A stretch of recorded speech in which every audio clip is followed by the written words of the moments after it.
প্রিয় শিক্ষার্থী বন্ধুরা, সবাইকে আমার আন্তরিক শুভেচ্ছা জানিয়ে শুরু করছি আজকের অনলাইন ক্লাস। তো বন্ধুরা, আমরা গত ক্লাসে আমরা সার্বজনীন গেট সম্পর্কিত বিষয়গুলো নিয়ে আলোচনা করেছিলাম এবং এই সার্বজনীন গেট সম্পর্কিত যে আরো বিস্তারিত আলোচনা আজকে আমরা ক্লাসের মাধ্যমে উপস্থাপন করব। আচ্ছা, তবে একটা বিষয়, আজকের ক্লাসটা আমি ইউটিউব চ্যানেলের মাধ্যমে প্রিমিয়ার শো করছি এই কারণে যে আজকে আমার একটা পারিবারিক মানে অনুষ্ঠানের কারণে আমার একটু বাইরে যেতে হচ্ছে, যে কারণে আমি এই ক্লাসটাকে ইউটিউব চ্যানেলের মাধ্যমে মানে প্রিমিয়ার শো আকারে তোমাদের সামনে নিচ্ছি আর কি। তা যাই হোক, পরের দিন আবার আমরা লাইভ ক্লাসের মাধ্যমে আসব। আচ্ছা, যাই হোক, এবার আমাদের মূল একটু কিছু অপ্রাসঙ্গিক কথা বলে নেই, তারপরে আমরা আমাদের মানে পাঠ্যসূচি বিষয়ক আলোচনায় যাব। আচ্ছা, প্রথমত তোমাদের অনেকেই আমার কাছে বা আমাদের অফিসিয়ালি ফোন দিয়ে অফলাইন ব্যাচের ব্যাপারে জানতে চাচ্ছ।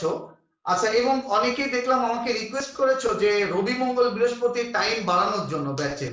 হ্যাঁ, তোমাদের মানে ইসের আবেদনের প্রেক্ষিতে আমি আরেকটা টাইম বের করেছি। সেটা হচ্ছে, আমি আগে ব্যাচ টাইম গুলো তোমাদেরকে বলে নেই। আমরা শনি সোম বুধ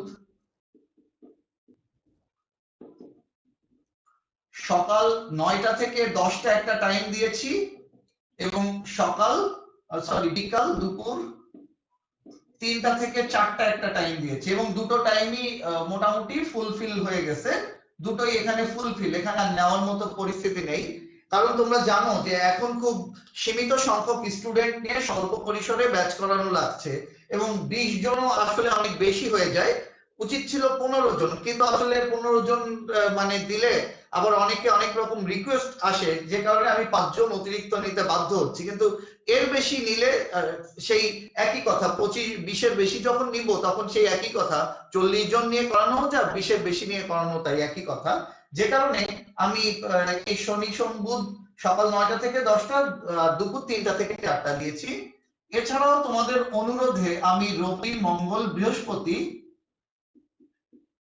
আরো একটা টাইম বাড়িয়েছি, সেটা হচ্ছে দুপুর 3টা থেকে 4টা একটা টাইম, দুপুর 3টা থেকে 4টা, 3টা থেকে 4টা টাইমটা নেওয়ার পরে এটা অফলাইন ব্যাচের টাইম এইটা। আর অনলাইন ব্যাচ যে 4টা থেকে, আমি যে 4টা 10 থেকে শুরু করি, এই 4টা 10 থেকে আমি শুরু করব। আচ্ছা, অনলাইন ব্যাচটা অফলাইন ব্যাচের টাইম 3টা থেকে 4টা, এটা হচ্ছে অফলাইন ব্যাচ। কিন্তু যে অনলাইন ব্যাচ চলছে, যেটা অনলাইন টাইম কয়টা ছিল, যে একই দিন রবি মঙ্গল বৃহস্পতি যে টাইমটা, এই যে আজকে ক্লাস হচ্ছে রবি মঙ্গল বৃহস্পতি দুপুর কয়টা থেকে কয়টা, দুপুর তো না, এটা বিকাল হয়ে যাচ্ছে কারণ শীতের বেলা, বিকাল 4টা 10 থেকে 5টা পর্যন্ত যে ক্লাসটা এইটা মানে হবে, এইটা আমি এই অফলাইন ক্লাসটা নেওয়ার পরপরই আমি অনলাইন সেটআপ দেওয়া থাকবে, আমি অনলাইন ক্লাস শুরু করে দিব। আচ্ছা, তা বন্ধুরা, আমরা মোটামুটি জানতে পারলাম যে কিভাবে আমাদের এই ক্লাস কর্মসূচিটা এগোয় নিতে হবে। আচ্ছা, অনলাইনের এই একটা ব্যাচ এখন থেকে চালু থাকবে ফার্স্ট ইয়ারের জন্য, রবি মঙ্গল বৃহস্পতি বিকাল 4টা 10 থেকে শুরু হবে 5টা পর্যন্ত। আর অফলাইনে এই 3টা ব্যাচ হবে, সকাল 9টা থেকে 10টা, 3টা থেকে 4টা, আর তোমাদের অনুরোধে দুপুর 3টা থেকে 4টা দিয়েছি। কিন্তু এই টাইমটা এখনো অনেকে নাম লেখাচ্ছে, তবে তোমরা যারা মানে ব্যাচ করতে ইচ্ছুক তারা এই টাইমটাকে মানে নাম লিখিয়ে রেখো, যাদের 3টা থেকে 4টা টাইম আছে শীঘ্রই নাম লিখিয়ে রেখো, না হলে ফুলফিল হয়ে গেলে পরবর্তীতে আমি আর সবাইকে সুযোগ দিতে পারবো না। যে কারণে এই ব্যাচটাতে তোমরা নাম লিখে রেখো। ওকে বন্ধুরা, আমরা ব্যাচ টাইম সম্পর্কে আইডিয়া দিলাম এবং আরো একটা গুরুত্বপূর্ণ কথা, তোমরা নিশ্চয়ই গ্রুপে আমি একটা মেসেজ দিয়েছি, গতকালকে দেখেছো যে তোমরা, আমি একটা মেসেজ দিয়েছি যে আমার ব্যাচের অন্য কোথাও কোনো শাখা নেই, একমাত্র শাখা 85 সাউথ সেন্ট্রাল রোড পাইনিয়ার কলেজের পূর্ব পাশে। আগে যেটা বাজেট বাজার ছিল, এখন সেটা মনপুরা সুজ হয়ে গেছে, এই মনপুরা সুজের 2য় তলা। আচ্ছা, বর্তমান মনপুরা সুজের 2য় তলা এইটা, 85 south central road pioneer girls কলেজের পূর্ব পাশে। মডার্ন ফার্নিচার মোড় কিংবা পিটিআই মোড়ে আমার কোনো শাখা নেই, ব্যাচের শাখা। আচ্ছা, আমি এটা বারবার তোমাদেরকে অবহিত করছি যে মডার্ন ফার্নিচার বা পিটিআই মোড়ে যারা আমার নামে পড়ায় সে তার কেউই কিন্তু আমি নই। যদি সেখানে যাও তাহলে নিজ দায়িত্বে যে গেলে প্রতারিত হওয়ার সম্ভাবনা 100%। আচ্ছা, এবার আসো আমরা আমাদের মূল আলোচনায় যাব। আমরা অফলাইন টাইম অনলাইন টাইমও বললাম, অফলাইনে আরেকটা টাইম বাড়িয়েছি, আর টাইম বাড়ানো সম্ভব নয়। এই দুপুর 3টা থেকে 4টা যে টাইমটা, এইটা আমি বাড়িয়েছি। এবং আমি তোমাদেরকে একটা কথা বলি, অনলাইন এবং অফলাইন দুইটা ব্যাচেই মানে আমি একটু অন্যভাবে এগোচ্ছি। যেমন সিটি কলেজে 5 তারিখ থেকে পরীক্ষা, এবং ইতিমধ্যে আমি যে পুরনো যে গ্রুপটা অনলাইনে শুরু করেছিলাম, পুরনো গ্রুপের প্রায় সিলেবাস আমাদের কমপ্লিট হয়ে গেছে। 2 অধ্যায়ের একটা কি 2টা লেকচার হলেই আমাদের পুরনো গ্রুপের ক্লাস শেষ হয়ে যাচ্ছে, মানে সিলেবাস কমপ্লিট হয়ে যাচ্ছে। কিন্তু নতুন গ্রুপে তো আসলে আমরা শুরু করেছি অনেক পরে, অক্টোবর মাস থেকে শুরু করেছি। এত এই যে 1.5 মাস টাইম, তার মধ্যে আবার আমাদের কিছুদিন পুজোর গ্যাপ গেল, পুজোর ছুটি গিয়েছে, যে কারণে এই ক্লাস কার্যক্রম আসলে এভাবে দ্রুত এই 1.5 মাস টাইমের মধ্যে, এক সপ্তাহ মানে পুরোপুরি 1.5 মাস না, ধরে নিতে হবে 1 মাস 10 দিন টাইমের মধ্যে এই টোটাল তোমাদের সিটি কলেজ সিলেবাসে আছে হচ্ছে 1 অধ্যায়, 2 অধ্যায় এবং 3 অধ্যায়ের প্রথম অংশ। এই বৃহৎ সিলেবাস এই স্বল্প সময়ের মধ্যে মানে শেষ করা সম্ভব না। সুতরাং এক্ষেত্রে প্রথম এবং দ্বিতীয় অধ্যায় দুইটাই থিওরিটিক্যাল চ্যাপ্টার, এবং যেহেতু এমসিকিউ পরীক্ষা হবে, তোমাদেরকে আমি বলবো যে তোমরা বইয়ের অনুশীলনের পেছনে যে ইয়েগুলো আছে, অবজেক্টিভ গুলো আছে, এইগুলো ভালো করে সলভ করে ফেলো, তাহলে দেখবে। আর যদি কারো কাছে পুরনো টেস্ট পেপার থাকে, টেস্ট পেপারের বোর্ড কোশ্চেন 16, 17, 18, 19 এই 4টা সালের বোর্ড কোশ্চেন গুলো যদি সলভ করো, তাহলে এখান থেকে 100% কোশ্চেন তোমরা আশা করি কমন পাবো আর কি। আচ্ছা, আর আমি আমার মতো ব্যাচে আসলে এইভাবে এখন আমি হুট করে চেঞ্জ করতে পারবো না। আমি যে গতিতে আগাচ্ছি এই গতিতেই আগাবো, কারণ প্রথমে আমি 3 অধ্যায় শুরু করেছি, এটা খুব ভাইটাল একটা চ্যাপ্টার। আগে ভাইটাল চ্যাপ্টার গুলো কমপ্লিট করব, তার মানে এখানে 3, 4, 5, 6 কমপ্লিট করব। আর যেহেতু প্রথম সময়কে 1, 2 অধ্যায় হয়ে যাচ্ছে, 1, 2 অধ্যায় খুব মানে সহজ চ্যাপ্টার, এইগুলোকে আমরা প্রয়োজনে শেষে কমপ্লিট করলাম, এইটা কোনো সমস্যা না। আমরা কারণ এর পরবর্তী টার্মে আসবে হচ্ছে 4র্থ অধ্যায় নিয়ে, 4র্থ এবং 3য় অধ্যায় দ্বিতীয় অংশ নিয়ে। তা আমাদের 3য় অধ্যায় দ্বিতীয় অংশ তো এখন আমাদের রানিং, যদি সময় থাকে তাহলে আমরা আবার এটা কমপ্লিট করব। আচ্ছা, এই জন্য আমরা আগে থেকে কমপ্লিট করে রাখি। আর অফলাইন ব্যাচের টাইম আমি জানালাম, নতুন টাইম দুপুর 3টা থেকে 4টা, রবি, মঙ্গল, বৃহস্পতি। এবং মানে অনলাইন ব্যাচ যে 4টা 10 থেকে শুরু হয়, এটা এই টাইমেই থাকবে, এটা নিয়ে কোনো টেনশনের কারণ নেই। আচ্ছা, তাহলে যারা অনলাইন ক্লাসে করতে অভ্যস্ত না, মানে করতে চাচ্ছ না, যারা অফলাইন, তারা অফলাইনে করবে। আর যারা অফলাইনে করতে চাচ্ছ না, অফলাইনে করতে যাদের বিভিন্ন সমস্যা থাকতে পারে বা দূরে আছো, তাদের জন্য অবশ্যই অনলাইন টাইম। এবং অনলাইন টাইম এই যে আজকে যে টাইমটা, রবি, মঙ্গল, বৃহস্পতি, এই যে 4টা 10 থেকে এই টাইমটাই অব্যাহত থাকবে। ওকে, আমরা এবার মূল আলোচনায় আসি, আমাদের সিলেবাস ভিত্তিক আলোচনা। গত ক্লাসে আমি তোমাদেরকে মানে ন্যান্ড গেট এবং নর গেটের সার্বজনীনতার প্রমাণ দেখিয়েছিলাম। তার মানে ন্যান্ড গেট থেকে কিভাবে সব কয়টা মৌলিক গেট প্রমাণ করা যায়, আমি এটা তোমাদেরকে দেখিয়েছিলাম। এবং নর গেট থেকে কিভাবে সব কয়টা মৌলিক গেট বাস্তবায়ন করা যায়, এটাও তোমাদেরকে দেখিয়েছিলাম। এবং আজকে আমি তোমাদেরকে দেখাবো ন্যান্ড গেটের থেকে, তোমাদেরকে 2টা এসডব্লিউ দিয়েছিলাম, যে ন্যান্ড গেট এবং নর গেটের পারস্পরিক রূপান্তর, তার মানে ন্যান্ড থেকে নর, আবার নর থেকে ন্যান্ড বানানো। প্রথমে দেখো ন্যান্ড থেকে নর গেট, লক্ষ্য করো ন্যান্ড থেকে নর গেট, ন্যান্ড থেকে নর, তার মানে কি ন্যান্ড গেট এবং নর গেট দুটোই হচ্ছে সার্বজনীন গেট। আচ্ছা, ন্যান্ড গেটে আউটপুট আসে হচ্ছে গুণের বিপরীত অবস্থা, নরে আসে যোগের বিপরীত অবস্থা। তা আমি তোমাদের যে এসডব্লিউ দিয়েছিলাম, সেখানে আমি বলেছিলাম যে আমি গতদিন যা করিয়েছি সেগুলো যদি একটু চোখ বুলাও তাহলেই হয়ে যাবে। কারণ আমরা গতদিন ন্যান্ড থেকে অর প্রমাণ করে দেখিয়েছিলাম। দেখো অর পর্যন্ত আগে আমি একবার একটু মনে করিয়ে দেই। এই একটা ন্যান্ড গেট, যেখানে এ মানের একটা ইনপুট দিচ্ছি, আউটপুট আসছে এ নট। এই একটা ন্যান্ড গেট, যেখানে বি মানের একটা ইনপুট দিচ্ছি, আউটপুট আসছে হচ্ছে কি বি নট। এ দিলে এ নট আর বি দিলে বি নট। এই এ নট আর বি নট এই দুটোকে আমরা কি আরেকটা ন্যান্ড গেটে দিয়েছিলাম, এখানে আউটপুট এসেছিল এ নট ইনটু বি নট এর উপরে একটা হোল নট, এইটা আমরা আউটপুট আকারে পেয়েছিলাম। এবার তোমাদের নিশ্চয়ই খেয়াল আছে, এখানে ক্যালকুলেশন করলেই a প্লাস বি চলে এসেছিল গতদিন। কিন্তু আজকে আমাদের a প্লাস বির উপরে আরেকটা নট আনতে হবে, যে কারণে আমরা এইটাকে আরেকটা এক্সট্রা ন্যান্ড গেটের মধ্যে দিয়ে দিলাম। তার মানে এই পর্যন্ত করলে তো অর গেট আসে, আমরা অতিরিক্ত আরেকটা ন্যান্ড গেট এখানে যুক্ত করলাম। সেক্ষেত্রে দেখো আমাদের আউটপুট কি আসছে, এ নট ইনটু বি নট এর উপরে হোল নট আর একটা ন্যান্ড গেট দেওয়ার কারণে আর একটা এক্সট্রা নট চলে আসছে। দেখো ন্যান্ড গেটের জন্য আর একটা অতিরিক্ত নট আসছে।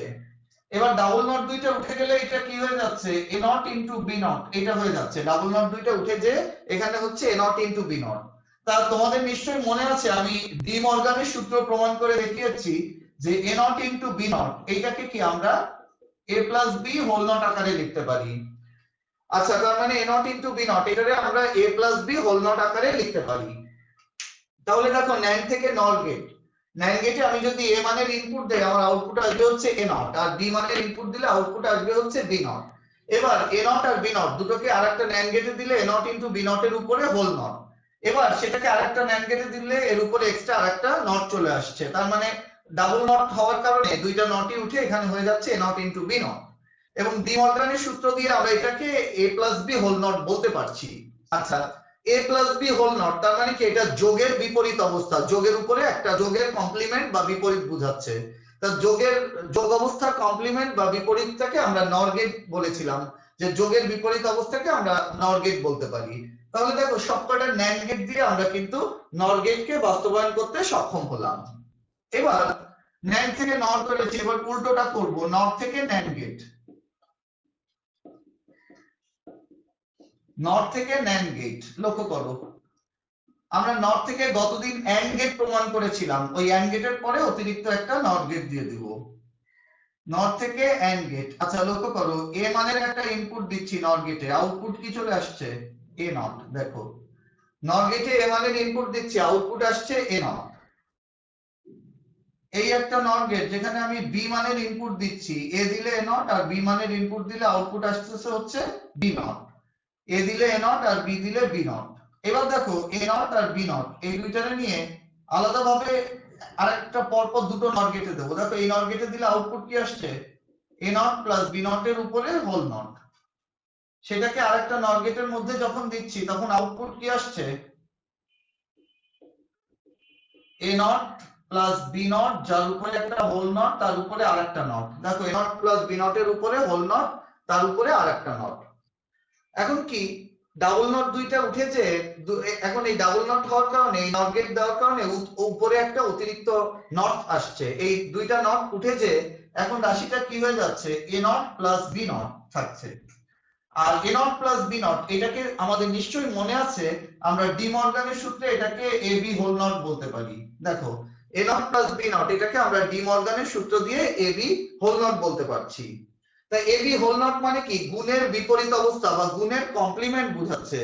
তাহলে গুণের বিপরীত অবস্থা বা গুণের কমপ্লিমেন্ট সেটাকে আমরা অবশ্যই ন্যান্ড গেট বলতে পারি। তাহলে দেখো নর গেট থেকে আমরা এই ন্যান্ড গেটকেও বাস্তবায়ন করতে সক্ষম হলাম, নর থেকে ন্যান্ড গেটকে বাস্তবায়ন করা সম্ভব হলো। আচ্ছা তাহলে ন্যান্ড থেকে নর গেট, তা ন্যান্ড থেকে নর গেট দেখো আমি আবার বলি এ মানের ইনপুট যদি ন্যান্ড গেটে দেওয়া হয় আউটপুট আসে এ নট, বি মানের ইনপুট ন্যান্ড গেটে দিলে আউটপুট আসে বি নট। এবার এ নট আর বি নট দুটোকে আমি যদি এই ন্যান্ড গেটের মধ্যে দেই তাহলে output A not into B not এর উপরে একটা হোল নট আসে। পরবর্তীতে আরেকটা ন্যান্ড গেটে দিলে আরেকটা অতিরিক্ত নট আসবে। এই ডাবল নট দুটো উঠেছে রাশিটা হবে কি A not into B not. A not into B not এটাকে ডি মর্গানের সূত্র দিয়ে আমরা বলতে পারবো A plus B whole not বলতে পারছি। এবার দেখো নট থেকে ন্যান্ড গেট, নট থেকে ন্যান্ড গেট। দেখো নট থেকে ন্যান্ডে আসতে গেলে নট গেটে এ মানের ইনপুট দিলে আউটপুট আসবে হচ্ছে এ নট, বি মানের ইনপুট দিলে আউটপুট আসবে হচ্ছে বি নট। এবার এ নট আর বি নট দুটোকে পরপর দুইটা নট গেটে দেওয়া হচ্ছে। প্রথমটার থেকে আউটপুট কি আসছে এ নট প্লাস বি নট এর উপরে হোল নট আসছে। এ নট প্লাস বি নট এর উপরে হোল নট এটাকে যখন আবার নট গেটের মধ্যে ইনপুট দিচ্ছি তখন এর উপরে আরেকটা এক্সট্রা নট চলে আসছে। যে নটটা উঠেছে রাশিটা কি দাঁড়াচ্ছে এ নট প্লাস বি নট দাঁড়াচ্ছে। আর এ নট প্লাস বি নট মানে ডি মর্গানের সূত্র অনুসারে এ বি হোল নট হয়ে যাচ্ছে। তাহলে আমরা সার্বজনীন গেট দ্বয়ের পারস্পরিক রূপান্তর দেখলাম, ন্যান্ড থেকে নট গেট এবং নট থেকে ন্যান্ড গেট দেখলাম। এবার বন্ধুরা আমরা যে কোনো ফাংশনকে মৌলিক গেট দিয়ে ন্যান্ড গেট দিয়ে অথবা নর গেট দিয়ে কিভাবে বাস্তবায়ন করতে হয় সেই টেকনিকটা এখন আমরা দেখব। আচ্ছা ধরে নাও f একটা ফাংশন, f ইকুয়াল টু মনে করো a not b plus b not c এই একটা ফাংশন। আচ্ছা এবার লিখতে পারি ফাংশনটিকে মৌলিক গেট দ্বারা বাস্তবায়ন করো,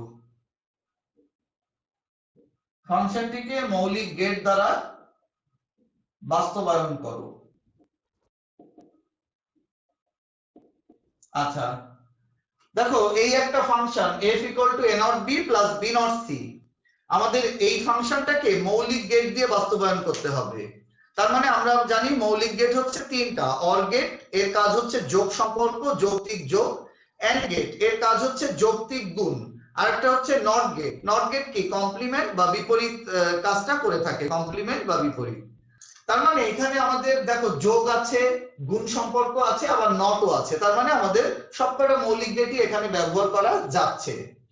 কিন্তু এখানে চলক দেখো তিনটা, এ বি সি, তিনটা চলক। তাহলে আমরা এটা কি মৌলিক গেট দিয়ে করতে গেলে আমাদের এভাবে করতে হবে। দেখো এ একটা ইনপুট দেখতেই পাচ্ছ, এর উপরে দেখো আবার নট আছে। তার মানে এর সাথে আমি যদি একটা নট গেটকে যুক্ত করি তাহলে দেখো আমাদের আউটপুট আসবে হচ্ছে এ নট, দেখতেই পাচ্ছ এর সাথে নট গেট দিয়ে আউটপুট আসছে এ নট।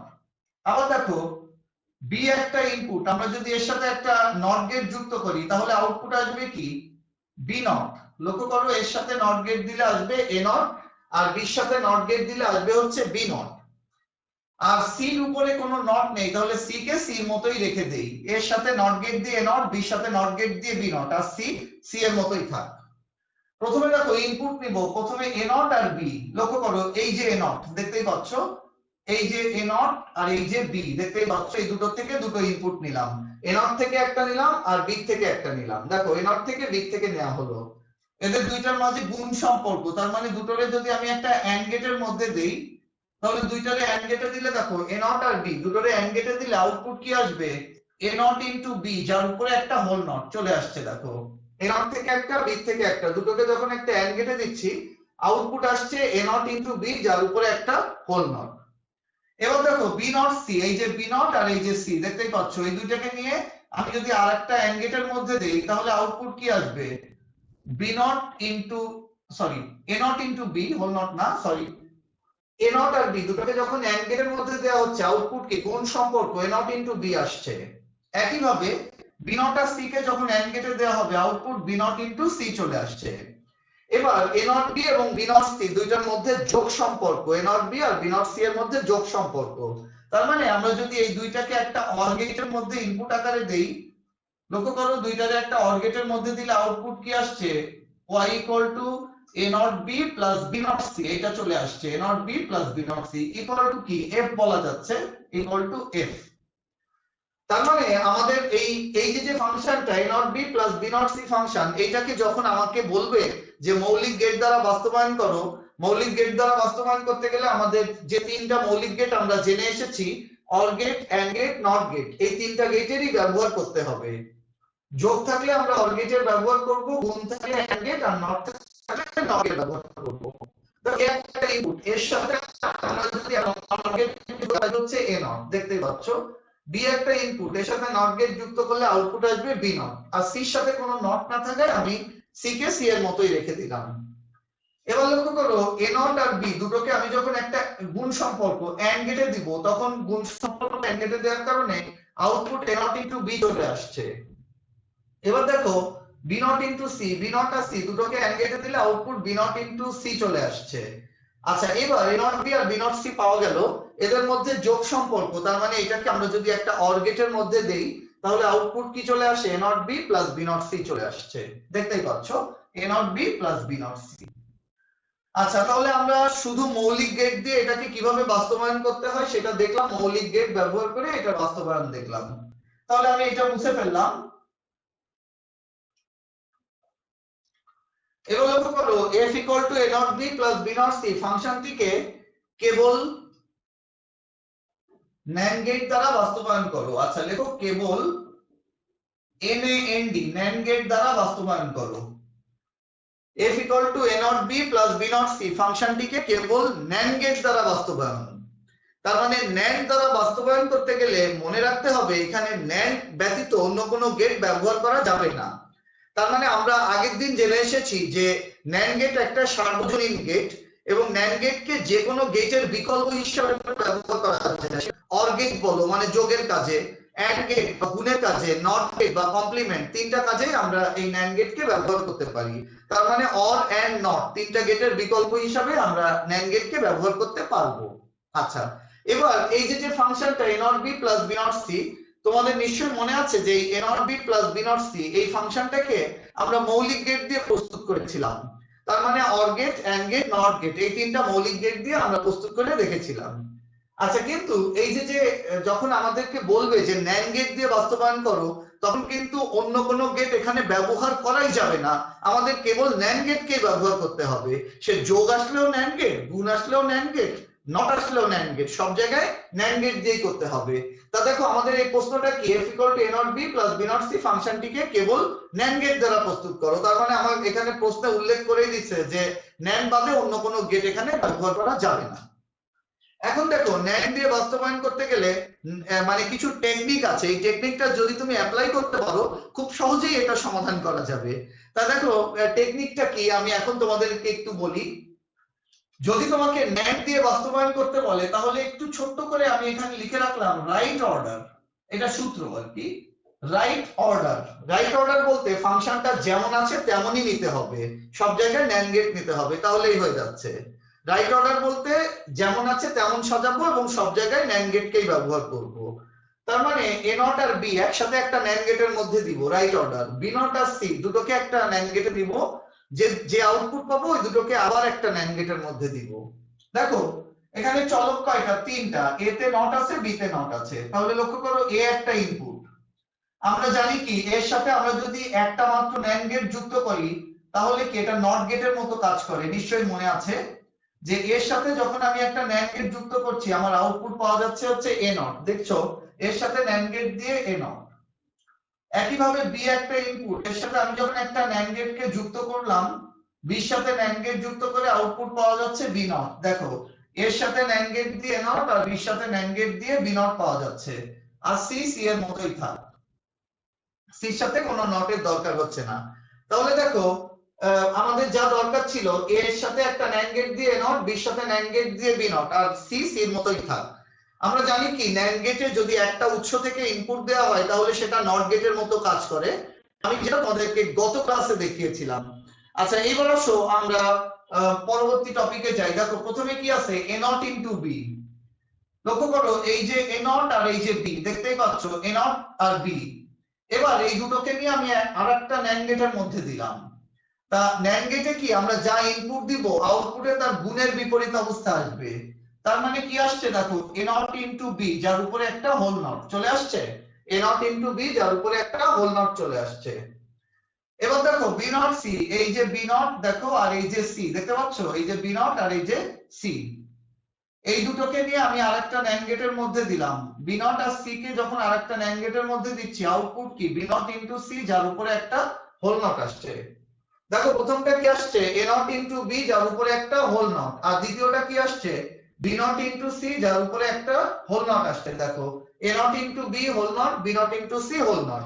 এট লাস্ট আমরা কি করব যে এই যে দুইটা আউটপুট পেলাম এইটাকে আরেকটা ন্যান্ড গেটের মধ্যে ইনপুট আকারে দিব। দেখো যে দুটো আউটপুট পাওয়া গেছে এই দুটোকে আরেকটা ন্যান্ড গেটের মধ্যে দিলাম। দেখো সব জায়গায় ন্যান্ড গেট আমি ইউজ করছি, অন্য কোনো গেট কিন্তু ইউজ করতেছি না, এবং এটাকে রাইট অর্ডারে সাজায় যাচ্ছি যেমন আছে তেমন। তা ন্যান্ড গেটের ব্যাপারটা কি, আমরা যা ইনপুট দিব আউটপুটে তার গুণের বিপরীত অবস্থাটা আসবে, গুণ সম্পর্কের বিপরীত অবস্থা। তার মানে ইনপুট কি এইটা আর এইটা দেওয়া হচ্ছে, সেক্ষেত্রে আউটপুট কি আসছে a not into b whole not into b not into c whole not, টোটালটার পরে একটা নট। দেখো চলে আসছে a not into b whole not, b not into c whole not, টোটালটার পরে আরেকটা নট। লক্ষ্য করো আউটপুট কি আসছে, আমরা এবার ওইটাকে ক্যালকুলেশন করব। আউটপুট y ইকুয়াল টু কি পেলাম, দেখো a not into b whole not into b not into c whole not, a not into b whole not, b not into c whole not, টোটালটার পরে একটা নট। দেখতে পাচ্ছ যে a not into b whole not into b not into c whole not, টোটালটার পরে একটা not.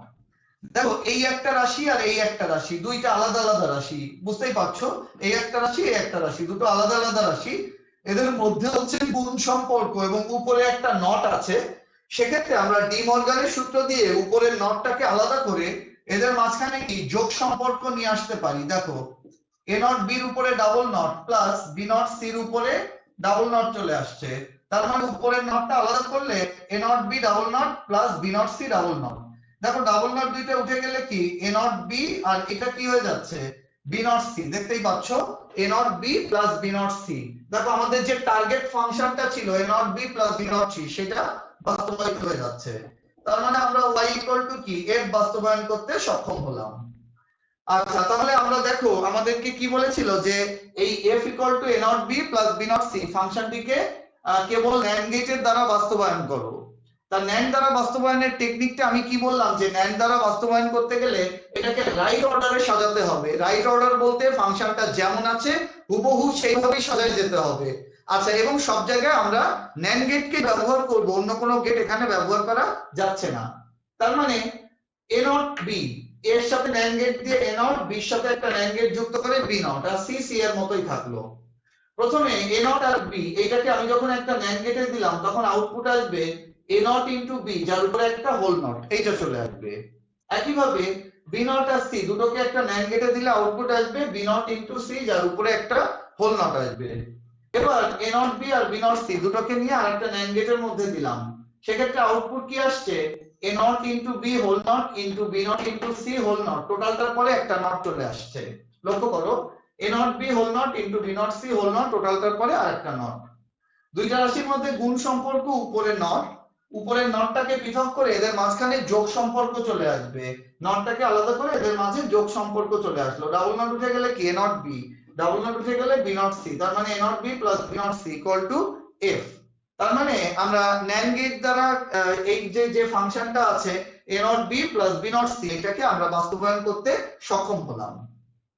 আচ্ছা এর পরবর্তীতে আমি এই ফাংশনটাকে NOR গেট দ্বারা বাস্তবায়ন করে দেখাবো। দেখো ঠিক একই ফাংশনকে NAND দ্বারা দেখলাম রাইট অর্ডারে সাজায় যেতে হবে এবং রাইট অর্ডারে যেমন আছে তেমন। রাইট অর্ডার বলতে a নট আর b তৈরি করে এদেরকে একটা NAND গেটে দিব, আউটপুট কি আসছে a নট থেকে আর b থেকে a not into b whole not.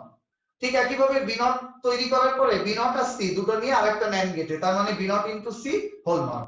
এরপরে এই দুইটাকে নিয়ে আরেকটা NAND গেটে দিলেই কিন্তু আমাদের এই দুইটার গুণ সম্পর্কের পরে একটা নট আসবে এবং সেটাকে ক্যালকুলেশন করলে আমরা এইটা চলতে পাওয়া যাবে আর কি। তো বন্ধুরা আমি আজকে তোমাদেরকে NAND গেট পর্যন্তই রাখছি। NOR গেটটা তোমাদের আজকে আমি আর দেখাবো না, কারণ সেক্ষেত্রে একটু জটিল হয়ে যাবে। আমি তোমাদেরকে NAND গেট রিলেটেড একটা বাসায় কাজ দিয়ে দিচ্ছি যে এটাকে NAND দ্বারা বাস্তবায়ন করো এবং মনে রাখতে হবে NAND দ্বারা রাইট অর্ডার। রাইট বলতে যেমন আছে তেমন ভাবে ফাংশনটাকে তুমি যদি সাজাতে পারো তাহলেই হয়ে যাচ্ছে। আচ্ছা এবার দেখো এই ফাংশনটাকে আমি চেঞ্জ করে দিলাম, এটা তোমাদেরকে বাসায় কাজ থাকতেছে f equal to p not q plus q not r plus r not s ফাংশনটিকে কেবল NAND গেট দ্বারা বাস্তবায়ন করো। এটা একটু নিজেরা করবে। আচ্ছা আমি পরের ক্লাসে এটা না পারলে কি পরের ক্লাসে আমি এমনিও সলভ দিয়ে দিব এবং পরের ক্লাসে আমি NOR গেট দিয়ে কিভাবে কোনো ফাংশনকে বাস্তবায়ন করতে হয় এটাও তোমাদেরকে শিখাবো। তো বন্ধুরা আজকে আর আলোচনা দীর্ঘায়িত করব না, সবাই সুস্থ থেকো, ভালো থেকো, সবার সুস্বাস্থ্য সাফল্য কামনা করে আজকের মতো এখানেই বিদায় নিচ্ছি।